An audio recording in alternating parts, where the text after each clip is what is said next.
Hello everyone, welcome to the third lecture of coordinate geometry. इससे पहले हमने 2 lecture coordinate geometry के cover किए हैं, जिसमें हमने लेक्चर 1 में कोऑर्डिनेट ज्योमेट्री और डिस्टेंस फार्मूला के बारे में डिस्कस किया था कि डिस्टेंस फार्मूला क्या होता है, कहाँ-कहाँ एप्लीकेबल होता है, डेली लाइफ में क्या यूज़ है।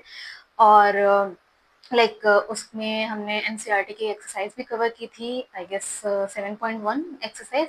उसके बाद सेकेंड लेक्चर में भी हमने डिस्टेंस फार्मूला से रिलेटेड कुछ क्वेश्चंस किए थे अदर देन एनसीईआरटी। देखो, कुछ अभी जब से सीबीएसई ने कुछ पैटर्न में चेंजेस किए हैं, तब से आप लोगों को पता होगा, आप में से कुछ लोग बेसिक चूज किए होंगे और कुछ लोग स्टैंडर्ड मैथ्स, मतलब सीबीएसई के लिए अगर मैं पर्टिकुलरली बात करूं, सीबीएसई बोर्ड के लिए कुछ लोगों ने एनसीईआरटी, कुछ लोगों ने बेसिक मैथ्स चूज की होगी, कुछ लोगों ने standard.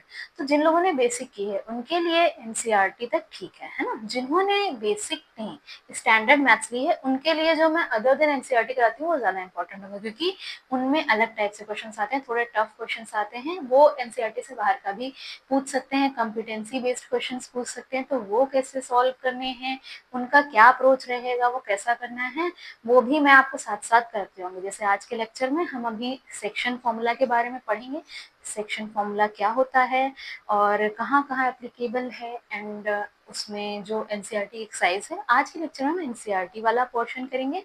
In the next upcoming lecture हम जो है अदर देन एनसीईआरटी, जैसे आपके एग्जाम आइडिया हुआ या स्मार्ट माइंड्स करके आपका जो बुक है, या आर.एस. अग्रवाल, उनसे रिलेटेड क्वेश्चंस देखेंगे आउट ऑफ एनसीईआरटी।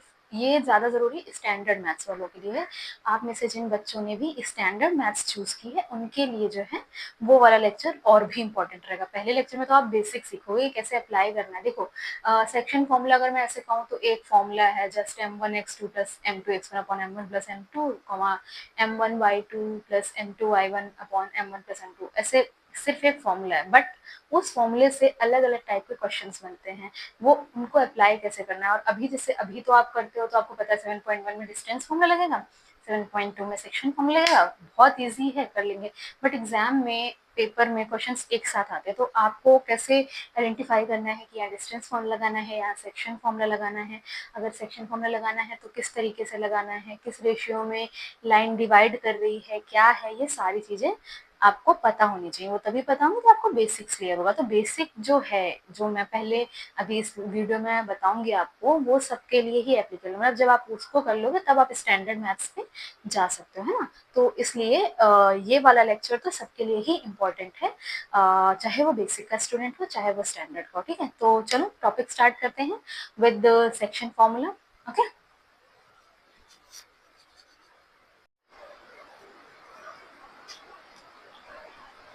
हेलो। तो हम सेक्शन फॉर्मूला से स्टार्ट करने जा रहे हैं। जैसा मैंने बताया, पिछले वीडियो में हमने डिस्टेंस फॉर्मूला के बारे में पढ़ा था। So let's move on to the topic. देखो, सेक्शन फॉर्मूला बेसिकली क्या है? The coordinate of a point x, y which divide the line segment joining the points x1, y1 and x2, y2 internally। देखो, यहाँ पर मैं तुमको बताया कि जैसे कि मैं दो, मतलब बेसिक वालों का भी पढ़ाऊंगी, स्टैंडर्ड वालों का पढ़ाऊंगी। देखो, तुम्हारी जो एनसीईआरटी की बुक है, उसमें जो है इंटरनली वाले के बारे में ही बात की, मतलब जब वो इंटरनली डिवाइड कर रहा हो किसी रेशियो में। कहने का मतलब दो टाइप होते हैं, इंटरनल और एक्सटर्नली भी। जब भी कभी भी क्वेश्चन जब आप पढ़ोगे, लास्ट में उसमें लिखा होगा इंटरनली, और अगर नहीं भी लिखा है तो हम कंसिडर करेंगे इंटरनली। लेकिन जो, देखो, ये चीज मैं बेसिक नहीं, स्टैंडर्ड मैथ्स वालों के लिए बता रही हूँ कि तुम लोगों में थोड़ा सा पैटर्न को डिफरेंट करने के लिए या क्वेश्चन पेपर को टफ बनाने के लिए वो इंटरनल नहीं एक्सटर्नल बोलते हैं। हो सकता है थोड़ा सा डिफरेंस होता है इंटरनल एक्सटर्नल में। तो आपको ये ध्यान रखना होगा क्वेश्चन में पूछा क्या है। ऐसा जल्दबाजी में केवल देख के सेम फॉर्म लगा दिया, ऐसा नहीं। पढ़ लेना लास्ट में इंटरनल बोला है या एक्सटर्नल बोला। देखो, तो मैं क्या बता रही थी, the coordinate of a point which divide the line segment joining the points x1, y1 and x2, y2 internally in the ratio m1, m1:m2 is given by. देखो, वो पॉइंट जो m1:m2 के रेशियो में कटते हैं, तो उन पॉइंट्स बहुत आसानी से m1x2 plus m2x1 upon m1 plus m2, और दूसरा पॉइंट y वाला होगा m2y1 plus m1y2 upon m1 plus m2। ठीक है, ये बेसिक। देखो, फॉर्मूला सिर्फ इतना सही है, मतलब कहने का मतलब है कि मैम इसको फॉर्मूला लगाएंगे आराम से हो जाएगा, तो फॉर्मूला इतना ही है। लेकिन कॉन्सेप्ट्स डिफरेंट हो सकते हैं, जैसे कि जरूरी नहीं कि हमेशा तुमको रेशियो दिया हो और तुमको पॉइंट्स निकालने हो। ऐसा भी हो सकता है कि रेशियो नहीं दिया है, पॉइंट्स दिए हैं तो तुमको उससे रेशियो निकालना है, या कुछ भी नहीं दिया है तो तुमको उस समय समझना होगा कि यहाँ पर किस रेशियो में डिवाइड कर रहा है। क्वेश्चन के लैंग्वेज से तुमको ये फिगर आउट करना पड़ेगा। बेस अभी तो इसके लिए ये जो इंटरनल वाला है, देखो मैंने तुमसे क्या कहा, जो स्टैंडर्ड वाले हैं उनके लिए इंटरनल और एक्सटर्नल दोनों पूछा जा सकता है। तो अगर इंटरनल, ये एक्सटर्नल इंटरनल में थोड़ा सा डिफरेंस है। अगर इंटरनल की जगह एक्सटर्नली रेशियो बोला हो कि एक्सटर्नली, वेट, हाँ, तो जब हम एक्सटर्नल की बात करेंगे तो यहाँ पर सिर्फ एक बहुत छोटा सा चेंज होता है कि यहाँ पर माइनस आ जाएगा और ये भी माइनस हो जाएगा, ठीक है, और यहाँ पर माइनस हो जाएगा और यहाँ पर माइनस हो जाएगा, बाकी सब सेम है, ठीक है। तो M1:M2 के रेशियो में डिवाइड कर रहा है। अगर एक्सटर्नल है तो ये वाला लगा दोगे, इंटरनल होगा तो प्लस रहेगा साइन, दैट्स इट, और कोई ज्यादा डिफरेंस नहीं है, ठीक है। तो अब हम धीरे धीरे इसके क्वेश्चंस देखना शुरू करते हैं, किस टाइप से क्वेश्चंस आते हैं और कैसे तुमको सेक्शन फॉर्मूला अप्लाई करना है, कैसे उसके क्वेश्चंस को करना है। और एज आई सेड कि स्टैंडर्ड वालों के लिए थोड़ा सा डिफरेंट हो सकता है, डिफरेंस इन द सेंस कि पैटर्न में डिफरेंस हो सकता है, या फिर उसके मतलब कुछ अलग कॉन्सेप्ट पूछ सकते हैं, दैट्स इट। देखो, तो पहला क्वेश्चन हम देखते हैं जो बहुत ही इजी है तुम्हारी एक्सरसाइज का, वो है क्वेश्चन 1। देखो इसमें बोला है, या फिर पहले एग्जाम्पल देख सकते हो जो तुम्हारे इसमें एग्जाम्पल दिया हुआ है। Find the coordinate of the point, देखो मैं क्वेश्चन पढ़ रही हूँ, ध्यान से सुनना। Find the coordinate of the point which divide the line segment joining the points. Points कौन कौन से दिए हुए हैं, 4, -3 एंड 8, 5 इन द रेशियो, किस रेशियो में, इन द रेशियो 3:1, और लास्ट में लिखा हुआ है इंटरनली। आई सेड इंटरनली लिखा है, इंटरनली लोगे, नहीं लिखा हुआ है। अगर उन्होंने इंटरनली मेंशन नहीं किया है तो तुम इंटरनल ही लोगे, बट तुमको देख लेना, हो सकता है कि क्वेश्चन में लास्ट में एक्सटर्नली दिया हो और तुम क्वेश्चन प्लस वाले के हिसाब से करके आ जाओ, तुम्हारा क्वेश्चन गलत होगा, ठीक है। तो इस चीज का ध्यान रखना, ओके। तो देखो देखो सबसे पहले ये जो दो पॉइंट्स दिए हैं ये क्या है, x1 y1 x2 y2, और ये हुआ m1 m2।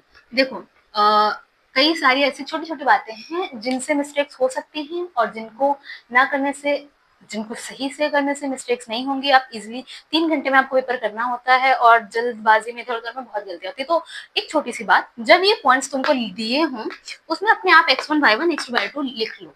क्यों, मैं ऐसे भी कर सकती हूँ डायरेक्टली, लेकिन हो सकता है तुम फॉर्मूले में रखो तो x1 इसका उठा लो या x2 इसका उठा लो, y1 इसका उठा लो, जल्दबाजी में कि तुमने मेंशन नहीं किया था। इसलिए हमेशा जब भी पॉइंट्स दिए हुए हैं मेंशन कर दो कि ये x1 y1 है, ये x2 y2 है, ओके। तो देखो मैंने तुमको बताया था अगर तुमको पॉइंट्स फाइंड आउट करना तो लेट कर लो, late p x, y be the coordinate divides AB in 3:1 ratio. मान लो ये तुमने पॉइंट ए और बी मान लिया, ये ए है और ये बी है, ठीक है। तो उसके लिए मैं तुमको जैसे बताया कि एक्स के लिए क्या होता है, m1 x2 m2 x1 upon m1 + m2, और y के लिए क्या होता है m2 y1 m1 y2 upon m1 + m2। तो फॉर्मूला तो यही लगना है ना। तो उसके लिए तुम क्या करोगे, m1, देखो m1 क्या है 3 है, ठीक, x2 क्या है 8 है, ओके, m2 क्या है 1 है, x1 क्या है 4 है। इस तरीके से थोड़ा सा गलती होने के चांसेस थोड़े कम हो जाते हैं। ये x1 y1 x2 y2 तुम आराम से लिख लो, पॉइंट्स उसी के जैसे तुम्हारा क्वेश्चन पेपर होगा उसी के ऊपर लिख लेना, जरूरी नहीं है तुम वहाँ क्वेश्चन जहाँ सॉल्यूशन कर रहे हो वहीं पे लिखो, पॉइंट्स तुम ऊपर भी लिख सकते हो, ठीक।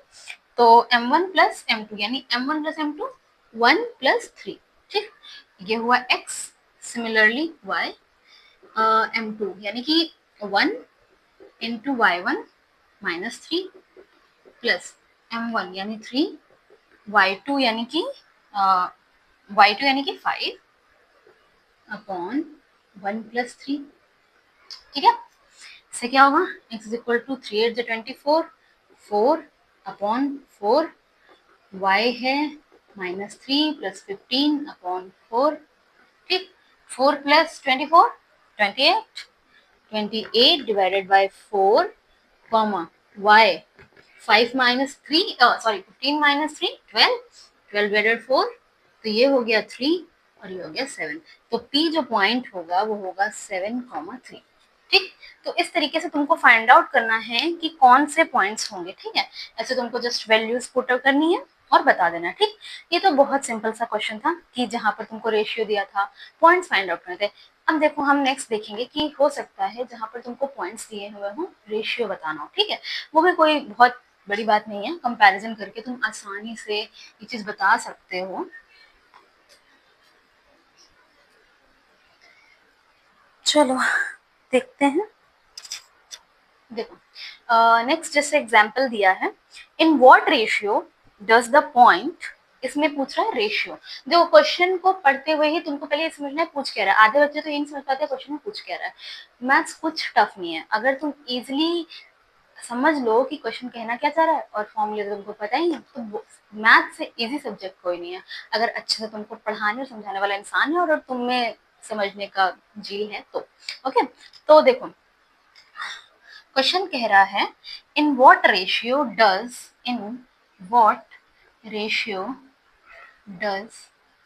द पॉइंट, पॉइंट कौन सा दिया है, -4,6 divide the line segment joining. अब देखो line segment joining the point, मैं डायरेक्टली पॉइंट्स लिख रही हूँ, ठीक है। तुमको क्वेश्चन की अपनी कहानी से कोई मतलब नहीं। पॉइंट्स दिए हुए हैं -6,10 एंड बी पॉइंट दिया है 3,-8, ठीक। तुम इसमें से डायरेक्टली सपोज कर सकते हो, लेट m1, देखो पॉइंट हमेशा रेशियो क्या था, m1:m2 था, यहाँ पर हम वही लेट कर लेंगे, late m1:m2 be the ratio which divide the line AB। देखो ठीक, ये अब तुम देखो m1 m2 को यूज करके हम कौन से पॉइंट्स निकालते थे, x, y, जो भी डिवाइड कर रहा था जिस भी लाइन में उसके पॉइंट्स निकालते थे x, y। तो यानी कि ये जो वैल्यू है ये x, y की है ना, ये x, y की है। ओके, ये x, y हमने मान लिया। ये values x1, y1, x2, y2, ठीक। ओके, एज इट इज रखो। देखो फॉर्मूला क्या था, x के लिए फॉर्मूला क्या था, x is equal to m1x2 m2x1 upon m1 plus m2। Simple. देखो यहाँ कुछ नहीं दिया था इंटरनल एक्सटर्नल, जब ने कहा था जब नहीं दिया है हम इंटरनल का यूज करेंगे, ठीक। नेक्स्ट y के लिए m1 y2 m2 y1 upon m1 plus m2, ठीक। अब तुमको जो जो वैल्यूज दी है वो रख दो, ठीक। देखो x की वैल्यू क्या दी हुई है, x की वैल्यू दी है -4, ठीक। x की वैल्यू हो गई -4, m1 नहीं पता है छोड़ दो, x2 पता है 3, m2 नहीं पता है छोड़ दो, x1 पता है -6, m1 m2 नहीं पता है m1 प्लस m2 लिख लो, ठीक। y के लिए y की क्या वैल्यू दी, 6, रख दो y की जगह y की वैल्यू 6, m1 कुछ भी कंफ्यूजिंग नहीं है, इतना कुछ भी कंफ्यूजिंग नहीं है, बस वैल्यूज रखनी है, y2 यानी -8 प्लस m2 नहीं पता है वैसे लिख दो, y1 यानी कि 10, y1 की वैल्यू रख दी 10, m1 प्लस m2, ठीक। अब तुम्हारी मर्जी है, चाहे तुम इसको सॉल्व करके m1 m2 निकाल लो, चाहे इसको सॉल्व करके, दोनों से ही इक्वल आएगा। मैं तुमको दिखाती हूँ दोनों, ठीक। ओके, देखो इसको इधर मल्टीप्लाई कर दो, अगर इसमें मल्टीप्लाई करोगे तो 4 का मल्टीप्लाई इसमें भी होगा और इसमें भी होगा, और क्योंकि माइनस का 4 है तो -4m1 इंटू -4m2 होगा, ठीक है। तो देखो माइनस का 4m1 -4m2 is equal to, इधर क्या है 3 into m1 3m1 plus minus minus 6 into m2 6m2, ठीक। सिमिलरली इधर आओ, हम दोनों एक साथ कर रहे हैं, 6m1 plus 6m2, basic maths की दो ब्रैकेट में जब ये ब्रैकेट लेफ्ट टू मतलब सॉरी ये डिवाइड से उधर जाएगा मल्टीप्लाई में, और ब्रैकेट में जब मल्टीप्लाई करेंगे 6 का मल्टीप्लाई इसमें भी होगा और इसमें भी होगा, बेसिक। ओके, ये देखो ये होगा माइनस का 8m1 क्योंकि प्लस माइनस माइनस 10m2। ठीक हो गया इतना? क्या किया मैंने? हाँ सही किया। अब देखो m1 एक साइड कर लो, m2 एक साइड कर लो। तो देखो माइनस का 4m1 माइनस 3m1, क्योंकि ये प्लस से इधर जाएगा तो माइनस में जाएगा। ओके, ये इधर ही रहा, आरएचएस में ही रहा, ये एलएचएस से आरएचएस जा रहा है तो साइन चेंज आएगा 4m2। ठीक है, ये बेसिक मैथ्स है, ये सारा तुम फोर्थ फिफ्थ क्लास में पढ़ते हो। देखो इसी तरीके से ये m1 इधर लाओगे 6m1 प्लस 8m1 हो जाएगा, 10m2 माइनस का 6m2, क्योंकि ये प्लस का था उधर जाके माइनस में साइन चेंज हो जाता है एलएचएस से आरएचएस जाने पे। ओके, देखो माइनस का 4m1 माइनस का 3m1 क्या हो जाएगा, माइनस माइनस प्लस, और साइन हमेशा बढ़ेगा तो माइनस का 7m1 हो जाएगा, माइनस प्लस माइनस, माइनस का 6 प्लस का 4 माइनस का 2, और साइन बढ़ेगा तो माइनस का 2m2। ठीक, इधर देखो 8 and 6 14, 14m1, 10 माइनस 6 4m2। ठीक, ये हो गया। देखो इधर से माइनस माइनस काट दो, m1 का m2 इधर ले आओ और नंबर उधर कर दो, m1 upon m2 is equal to 2:7। देखो इसमें वही कर लो, m1 upon m2 is equal to 4 upon 14, 2 2 जा 4, 2 7 जा 14, तो 2:7 ही आया। देखो चाहे इसको सॉल्व करो चाहे इसको सॉल्व करो, एक्स वाई चाहे जो भी सॉल्व करो रेशियो वही आएगा। तो इस तरीके से अगर तुमको पॉइंट्स दिया है और जो दो जिनको डिवाइड कर रहा है वो दो भी पॉइंट दिए तो तुम इस तरीके से रेशियो निकाल सकते हो बहुत इजीली। आई होप ये चीज समझ आई होगी, नोट डाउन कर लो।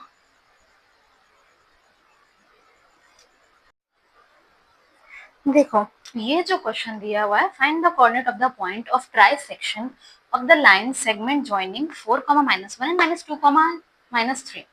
अब देखो इससे पहले या तो रेशियो दिया हुआ था या फिर पॉइंट दिया होता है जिससे हम रेशियो फाइंड आउट कर सकते थे, बट यहाँ पे कोऑर्डिनेट निकालने को कहा है बट ना रेशियो दिया है ना पॉइंट्स दिया हुआ है। अब यहाँ पर क्या करेंगे? देखो हमेशा क्वेश्चन को समझने की कोशिश करो, क्वेश्चन में ही तुम्हारा आंसर छिपा हुआ है। ठीक, ये लाइन पढ़ो, find the coordinate of the point of try section, यानी कि जरूर 3 भाग में वो लाइन डिवाइड हो रही है। देखो कैसे, अगर तुम इस पॉइंट को ए और इसको बी मान लो, तो अगर हम इसका डिजाइन बनाए, सॉरी डायग्राम बनाए नॉट डिजाइन, तो वो 3 सेक्शन ये 1 2 3 है ना। तो एक पॉइंट मान लो, एक ये होगा, एक ये होगा कुछ पी क्यों, ये ए बी और ये सी डी में कर रहा है। ठीक, देखो ट्राई सेक्शन यानी 3 इक्वल पार्ट्स 1 and 1। तो अगर तुम पी के रिस्पेक्ट में देखोगे, देखो समझने की कोशिश करो, यहाँ पर 2 केस होंगे। 2 केस कैसे होंगे? देखो अगर तुम देखो ये तो ए बी पॉइंट है, इसका पॉइंट है 4, -1। ठीक, और इसका पॉइंट है -2, -3। ठीक, इतना तो समझ आया होगा। तो देखो अगर तुम पी के रिस्पेक्ट में देखोगे, तो अगर ये वाला तुम देखो पी कैसे डिवाइड कर रहा है, अगर सिर्फ इतना देखो, मतलब सिर्फ इतना अगर तुम देखोगे, तो ये वाला सेक्शन एक ये 1 और ये 2 बचे 2, तो 1:2 का रेशियो हो गया। पी के रिस्पेक्ट में ये जो लाइन डिवाइड कर रही है ये 1:2 के रेशियो में कर रही है। देखो इतना एक भाग और ये बचा हुआ 2, 1:2 का रेशियो। ठीक, अगर अब एक पॉसिबिलिटी ये है, चलो कोई और कहता है मैम ऐसा भी तो हो सकता है कि अगर हम इस क्यू के रिस्पेक्ट में देखें तो ये 2:1 के रेशियो में तो डिवाइड कर रहा है, 2 पार्ट इधर 2 पार्ट ये, एक ये 2:1 का दो भाई 2 ये हैं, एक ये 2:1 का भी तो रेशियो है। तो यानी कि हम ऐसा कहेंगे कि let point P divide A be in the ratio 1:2 and let point Q divide AB in 2:1 ratio. दोनों केस कंसिडर करके चलेंगे और दोनों के हिसाब से हम पॉइंट्स निकालेंगे। इसीलिए जब भी तुमको रेशियो नहीं दिया हुआ और पॉइंट निकालना है तो क्वेश्चन की लैंग्वेज को समझने की कोशिश करो, क्वेश्चन क्या कह रहा है। ठीक, आई होप तुमको समझ आया होगा। चलो देखते हैं। तो हमने लिखा लेट पॉइंट P जो है A, B divide A be in 1:2 ratio. फिर देख लो 1:2 कैसे, ये एक हिस्सा और दो हिस्से, ये 1:2 रेशियो। ठीक, तो जो हम करते थे भाई, जो पॉइंट होता ना, देखो हमने क्या कहा, इसको x1 y1 मान लो, ये हो गया x2 y2, और 1:2, 1:2 रेशियो यानी m1 m2। ठीक, तो a का जो पॉइंट होगा वो क्या आएगा, m1 x2 m2 x1 upon m1 plus m2, है ना। और b का जो पॉइंट होगा वो क्या आएगा, m2 y1 m1 y2 upon m1 plus m2। ठीक, ये हो गया। तो यहाँ क्या है, m1 है 1, x2 क्या है माइनस का 2, m2 है 2, x1 क्या है 4 अपॉन m1 प्लस m2 यानी 1 प्लस 2। ठीक, ए पॉइंट और बी पॉइंट, m2 m2 है ये 2, y1 है माइनस का 1 प्लस m1 है 1, y2 है माइनस का 3 अपॉन 1 प्लस 2। ठीक, m1 प्लस m2 1 प्लस 2। देखो ये हो गया -2 और 6/3, और b हो गया -2 -3 अपॉन 3। तो -2 प्लस सही किया, सॉरी 2 4 जा 8 होता है, ये हो गया 8, 8 - 2 6, 6 डिवाइडेड बाई 3, और ये हो गया माइनस का 5/3 ए। तो यानी कि यहाँ जो पॉइंट आएगा वो आएगा, ये 3 2 जा 6, 2, ये जो पॉइंट होगा ए कॉमा बी वो होगा 2 -5/3। ठीक, कब कब जब p डिवाइड कर रहा हो इन दी रेशियो 1:2। ठीक, मैंने तुमसे कहा यहाँ पर दो केस होंगे, 1:2 एंड 2:1। तुमको दिखाया भी कि कैसे 1:2 होगा और 2:1 का रेशियो होगा। ठीक है, तो अब देखो कुछ नहीं, ज्यादा मेरे को तो कुछ नहीं करना है, मेरे को सिर्फ इतना करना है, यहीं पे चेंज करना है कि लेट q डिवाइड करता है, पॉइंट c है q का और d है, डिवाइड इन द रेशियो 2:1। ये 2 हो गया और ये 1 हो गया।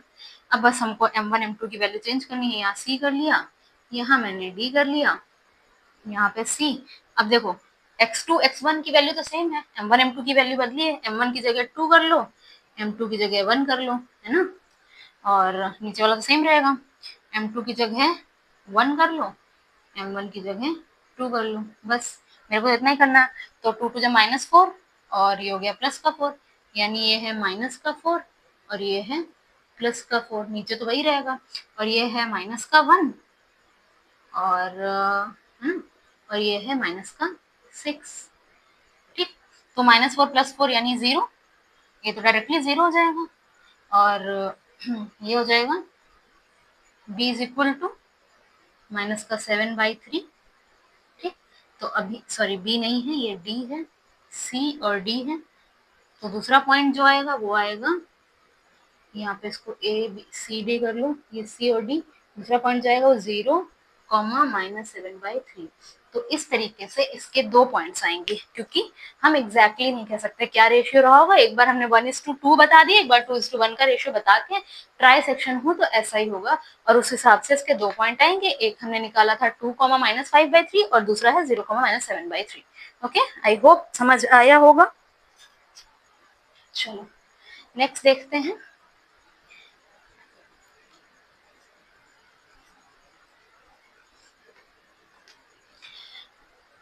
देखो ये भी तुम्हारे एनसीईआरटी के ही क्वेश्चंस हैं, अभी हम सिर्फ एनसीईआरटी के क्वेश्चंस कवर कर रहे हैं। देखो क्वेश्चन नंबर 3 एनसीईआरटी का, बहुत अच्छा क्वेश्चन है। To conduct sports day activity in your rectangular shaped school ground A, B, C, D lines have been drawn by chalk powder at a distance of 1 meter each. 100 flower pots have been placed at a distance of 1 meter from each other along AB। देखो यहाँ सिर्फ अगर इतना समझो कि जो x axis पे है वो 1 मीटर की दूरी पे है। ठीक है, इक्वल डिस्टेंस है, और 3 4 5 6 7 8 9 मतलब जो भी आगे, और यहाँ पे 1 मीटर की दूरी पर 100 पॉट्स लगाए गए हैं। ठीक है, ये सारे लगाए गए हैं, वो देखो। तो आगे क्या कह रहा है, 100। देखो सबसे पहले तुमको एडी की डिस्टेंस देखो, 1 मीटर ईच है और 100 पॉट्स हैं, ठीक। तो डिस्टेंस ऑफ एडी क्या होगा, डिस्टेंस या लेंथ ऑफ एडी कह सकते हो। लेंथ ऑफ एडी जो होगी वो क्या होगी, जितना जितना दो एक एक के बीच गैप है और जितने पॉट्स हैं, यानी कि 100 मीटर होगी, ठीक। ये क्यों निकाला अभी बताते हैं। Niharika runs 1/4 distance of AD on second line. Second line देखो, ये यहाँ से ऐसे करके तो रेस चलोगी, तो देखो ये फर्स्ट है, ये सेकंड है, ये थर्ड है, फोर्थ है, fifth, six, seventh, eighth, ninth, ठीक। तो निहारिका कुछ यहाँ पर है, वो यहाँ से चलते चलते कुछ 1/4 डिस्टेंस पहुंची। एग्जैक्टली ये नहीं हो सकता है, लेकिन 1/4 पहुंची ये यहाँ पर। और तो 1/4 ऑफ एडी, अगर देखो यहाँ पर पहले तुमको पॉइंट फाइंड आउट करने हैं, यहाँ पॉइंट्स डायरेक्टली दिए नहीं है, तो तुमको यहाँ पर पॉइंट फाइंड आउट करने। तो एक्स एक्सिस पे तो 2 पॉइंट है, ये तो तुमको पता है, एक्स एक्सिस पे पॉइंट 2 है, ठीक। वाई एक्सिस पे क्या पॉइंट होगा, वाई एक्सिस पे क्या पॉइंट होगा, उसी को फाइंड आउट करने के लिए बताया है कि 1/4 पे पहुंची। 1/4 यानी यहाँ कहीं होगी, तो वाई एक्सिस का पॉइंट होगा 1/4 जो होगा। एग्जैक्टली इस जगह नहीं होगा, मैं तुमको बस बता रही हूँ कि 1/4 जहां भी होगा वो वाई एक्सिस से तो मीट करेगा, यानी वो वाई एक्सिस का पॉइंट होगा, यानी ये वाई का पॉइंट हुआ। तो तुमको एक कोऑर्डिनेट मिल जाएगा निहारिका का। तो 1/4 ऑफ एडी अगर आप करोगे 1/4 इंटू 100, तो 2 और 5 और 2, हाँ 4 2 जा 8 और 4 5 जा 20, हाँ तो 25 मीटर। तो यानी कि जो निहारिका का पॉइंट होगा 2,25 होगा। एक पॉइंट पता चल गया। आगे सुनो, प्रीत रन्स 1/5 डिस्टेंस एडी। 1/5 डिस्टेंस, प्रीत जो है वो 1/5 डिस्टेंस चलती है, 1/5 ऑफ एडी। तो देखो 1/5 ऑफ 100 कितना हुआ 20, और वो है कहाँ पे, on 8th line. 8th line यानी कि ये 8th लाइन यानी कि 8,20, ये 2 पॉइंट होगा। इस तरीके से in this way you find out the points. सबसे पहले तुमको पॉइंट्स पता होंगे तभी तो आगे क्वेश्चन कर पाओगे। अब क्वेश्चन में क्या पूछ रहा है, what is the distance between both the flags. Distance, distance formula लगा के डिस्टेंस फाइंड आउट कर सकते हो। d is equal to x2 minus x1 का स्क्वायर, y2 माइनस y1 का स्क्वायर, x2, अब लिख लो x1 y1 x2 y2, तो x2 माइनस x1 यानी 8 माइनस 2 का स्क्वायर, y2 20 माइनस 25 का 20 माइनस 25 का स्क्वायर, ठीक। यानी 6 का स्क्वायर, ये 6 हुआ, 6 का स्क्वायर 36, यहाँ 5 बचेगा, 5 का स्क्वायर 25, ठीक। कितना हुआ 6 5 11 √61 मीटर। दोनों के बीच की डिस्टेंस होगी √61 मीटर, ठीक। डिस्टेंस फॉर्मूला लगा के तुमने इजीली बता दिया कि इन दोनों फ्लैग्स के बीच का डिस्टेंस कितना होगा। नेक्स्ट क्वेश्चन क्या पूछ रहा है, if Rashmi has to post a blue flag exactly between the line segment joining the two flags, where post her flag, sorry where should she post her flag. देखो इसको कैसे करेंगे, पहले तो क्वेश्चन को समझो कि क्वेश्चन क्या कहना चाह रहा है, तब आंसर कर पाओगे। हाँ देखो नेक्स्ट पार्ट क्या कह रहा था कि अगर रश्मि को जो है, ये जो 2 फ्लैग है, एक इसने लगाया है और एक सपोज इसने लगाया है, यहाँ पर कुछ प्रीत नाम है निहारिका, इसको एग्जैक्टली इन दोनों के मिड में, एक तरीके से यही कह रहा है Rashmi has to post a blue flag exactly half way between the line segment, exactly half way यानी मिड, मिड ही तो बोलेंगे, line segment joining the two flag, where should she post her flag. देखो अगर मिड में लगाना है तो हम मिड पॉइंट के हिसाब से निकाल लेंगे। देखो अगर हम मिड पॉइंट निकालने जाते हैं तो उसका फॉर्मूला होता है x1 plus x2 divided by 2, y1 plus y2 divided by 2। देखो तो x1 क्या है इसमें 2 और x2 क्या है 8, 2 प्लस 8 डिवाइडेड बाई 2, y1 क्या है 25 और y2 क्या है 20 divide by 2, 10 divide by 2, 45 divide by 2, यानी 10 डिवाइडेड बाई 5, ये 22.5। तो तुम ऐसा कह सकती हो या कह सकते हो सॉरी कि ये जो हम एक्स एक्सिस पे एक्चुअली क्या थी, वो लाइन थी, जिस लाइन में वो लोग बैठे, ये सेकंड लाइन थी, थर्ड लाइन थी, फोर्थ लाइन थी, फिर तो हम कहेंगे कि Rashmi should post flag in the fifth line at a distance of 22.5 metre. ठीक है, तो ये आंसर होगा कि उसको फिफ्थ लाइन में, in fifth line at 22.5 metre. ठीक, ये हो जाएगा। तो क्वेश्चन को पहले तुमको समझना होगा, क्वेश्चन क्या कह रहा है, उसके अकॉर्डिंग ही तुम बता सकते हो। ठीक है, चलो आगे देखते हैं। बहुत लंबा तो नहीं हो रहा? अगर हो रहा है तो तुम लेक्चर को छोड़ सकते हो, पॉज कर सकते हो, या कंटिन्यू कर सकते हो, थोड़ा ब्रेक ले सकते हो। It totally depends on you. देखो क्वेश्चन 4 कह रहा है find the ratio in which the line segment joining the points दिए हुए डिवाइडेड बाय -1,6। यहाँ तुमको पॉइंट दिया है, रेशियो निकालना है। जैसे मैंने तुमको बताया था कि पॉइंट के साथ कंपेयर करके तुम कर सकते हो, सॉल्व कर सकते हो। सेकंड क्वेश्चन जैसे मैंने कराया था बिल्कुल एग्जैक्टली वैसा ही होगा, इसको तुम खुद से करके देखोगे। अब देखो इसमें नेक्स्ट क्वेश्चन फिफ्थ वाला अच्छा क्वेश्चन है। देखो अगर नहीं आता है question 4, I tell you in the next lecture. देखो find the ratio in which the line segment joining point 1 comma minus 5 and b 4 comma 5, ठीक है, divided by x axis find the coordinate of the point of the division. मतलब पहले तो तुमको ratio find करना है, फिर उसके पॉइंट्स भी फाइंड करने हैं। लेकिन अब तुम रेशियो कैसे फाइंड करोगे? एक चीज इसमें बहुत अच्छी दी है, क्या दिया है, is divided by x axis.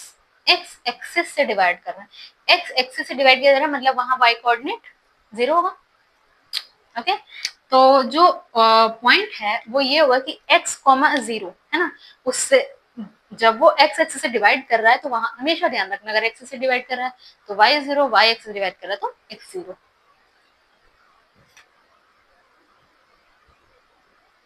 देखो यहाँ पर हम k:1 रेशियो मान लेंगे। k:1 में m1 m2 ज्यादा थोड़ा लेंदी हो जाता है, इसलिए हम k:1 मान के चलेंगे। ठीक है, तो देखो x, 0 है तो पॉइंट ये है, इससे डिवाइड कर रहा है, और k:1 रेशियो में कर रहा है तो हम पॉइंट मानेंगे x। देखो x क्या होता था, m1 x2 m2 x1 upon m1 plus m2, और y क्या होता था m1 y2 m2 y1 upon m1 plus m2। But यहाँ पर तुमको एक चीज पता है कि x तो कुछ होगा पर y 0 होगा, तो यहाँ पर 0 रख लो। अब जो इसको 0 रखा है उसको कंपेयर करना बहुत ईजी होगा, तब तुम इस भी निकाल लोगे। ठीक, तो देखो इसको x1, इसको y1, इसको x2, इसको y2 पहले ही मान लो, रख लो। x1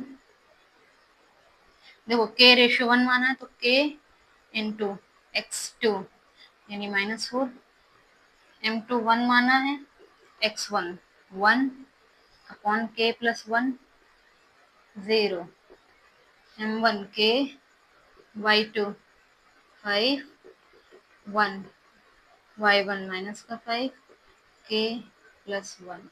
ठीक, तो देखो यहाँ से तुम्हारी k की वैल्यू निकल आएगी। ठीक, तो अगर इस वाले को कंपेयर करते हो तो ये जो है, अगर इसको 0 किसी चीज से मल्टीप्लाई करोगे तो 0 हो जाएगा, तो ये होगा 5k माइनस 5, है ना, तो सॉरी 5k माइनस 5, तो 5k इज इक्वल टू 5, ये 5 उधर चला जाएगा ना, तो k इज इक्वल टू 5/5 यानी कि 1, तो k इज इक्वल टू 1। तो रेशियो तुम्हारा जो हो जाएगा 1:1 आ जाएगा, है ना। 1:1 रेशियो जब आ जाएगा तो तुम उसके बाद इसमें पॉइंट्स रख लोगे। ठीक,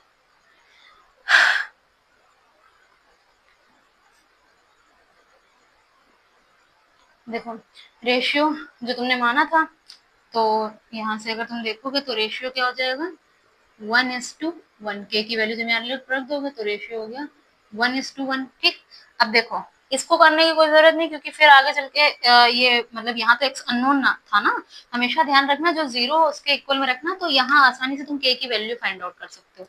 अब देखो नेक्स्ट क्या कह रहा था कि नेक्स्ट कह रहा था कि also find the coordinate of the point of division. Point of division के कोऑर्डिनेट भी, तो कुछ नहीं, यहाँ पर बस के की वैल्यू रख दो तो तुमको पॉइंट ऑफ डिवीजन पता चल जाएगा, है ना। तो k की वैल्यू 1 आई थी, यहाँ पे भी 1 रख लो, और यहाँ पे भी k की वैल्यू 1 आई थी, यहाँ पे देखो y वाला तो जीरो ही होगा, y वाला तो कोऑर्डिनेट जीरो ही होगा, तो यहाँ रखने का कोई सेंस नहीं बनता, वो ऑब्वियसली 5 को -5 जीरो हो जाएगा, तो यहाँ पे तो y वाला तो कोऑर्डिनेट जीरो आएगा, x की निकालना है तुमको, तो -4 + 1 डिवाइडेड बाई 2, तो यानी कि माइनस का 3/2, तो और ये वाला जो पॉइंट आएगा, ये तो y तो जीरो था ही, वो तो तुमको पहले से ही पता था कि y कोऑर्डिनेट जीरो होगा क्योंकि x से डिवाइड कर रहा है ना, तो पॉइंट ऑफ डिवीजन जो होगा वो क्या होगा,